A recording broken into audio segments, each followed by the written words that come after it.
agree. Do you agree with in fact, what Netanyahu has said, what Trump appears to be saying, that this action in Iran could pave the way for a resolution, at least of ceasefire in Gaza? It can, definitely, if the American president has the will to do so. And he has the ability to use the leverage he has over Netanyahu. It is very clear. But also, most importantly, the last fight with Iran has shown two things. First of all, that Israel, without the United States, is incapable of attacking anybody. And, but that's not true, because Israel is the one who essentially, with its forces, obliterated Iran's air defenses and got control of the skies. But they needed the United States to defend themselves against Iranian rockets. Well, to do the big bunker busters. Yeah, in other words, Israel is very dependent on the United States. But also, and that's very important, this whole conflict with Iran, and before that with Iraq, and before that with Syria and with Egypt, it all relates to one particular core reason, which is the issue of Palestine, and the fact that Israel continues to occupy the Palestinian land. So the only way to real peace and to a lasting peace and security for everybody is to solve the Palestinian issue and allow Palestinians to be free and independent. If the American president has the will, he can immediately impose pressure on Netanyahu to stop the war in Gaza, a horrible war that is taking so many lives. Do you have any,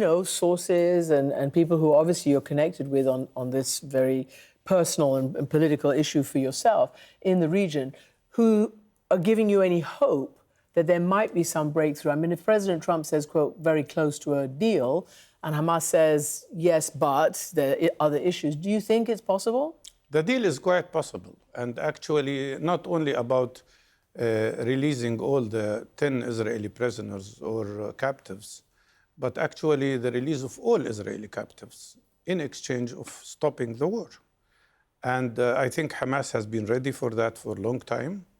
The question is, can the United States force Netanyahu to give up his original plan, which is to keep pushing Palestinians out of every place in Gaza into what could become a concentration camp near Rafah, and to give up his plan of total ethnic cleansing of Palestinians in Gaza? That's the game. Now, we've heard today, most recently, new information or news that Trump is promising Netanyahu that if he stops the war in Gaza, that Trump will eliminate all the corruption cases against Netanyahu. Well, obviously it's not in Trump's purview to be able to do that. Right, but it could be something that he could convince the Israeli president to give pardon with. Let me just play a soundbite from President Trump on the issue of potentially a ceasefire. I think great progress is being made on Gaza.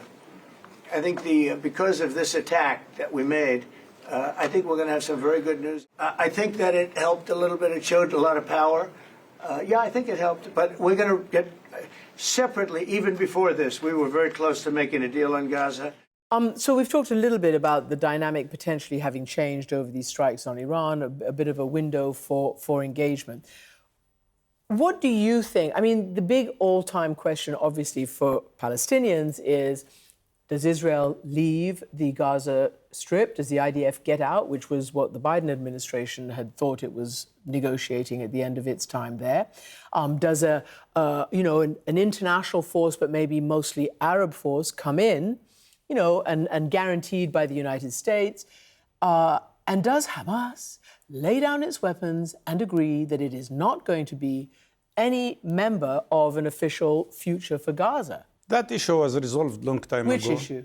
The issue that Hamas would leave the government. They have told us that many times in our meetings with them, when we had a meeting of all Palestinian forces, first in Moscow and then in Beijing. And the Beijing declaration, which I personally drafted, speaks about the formation of a technocratic government that is independent from parties, but which would be accepted by all Palestinians, a national consensus government, which would be a temporary government to start the reconstruction of Gaza and then prepare the ground for free democratic elections, which Palestinians deserve and that we didn't have for 20 years now. I think the Palestinian people That's have... because of a lot to do with the leader of the Palestinians, Mahmoud Abbas. Sure. Yeah.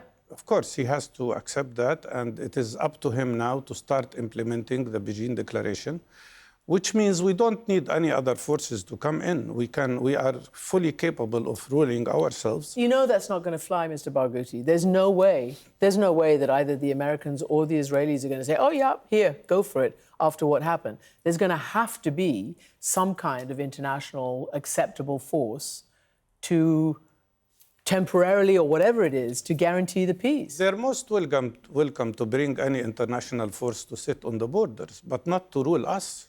I know. Why I'm talking about should we? ruling, yeah. No. We have been under Israeli occupation for more than 57 years. We've been deprived of the right to be free and to be free from occupation. I don't think we as Palestinian people need another occupation by anybody. What we need is to have the right chance, like everybody else in this world, to rule ourselves, but also to have a democratic process.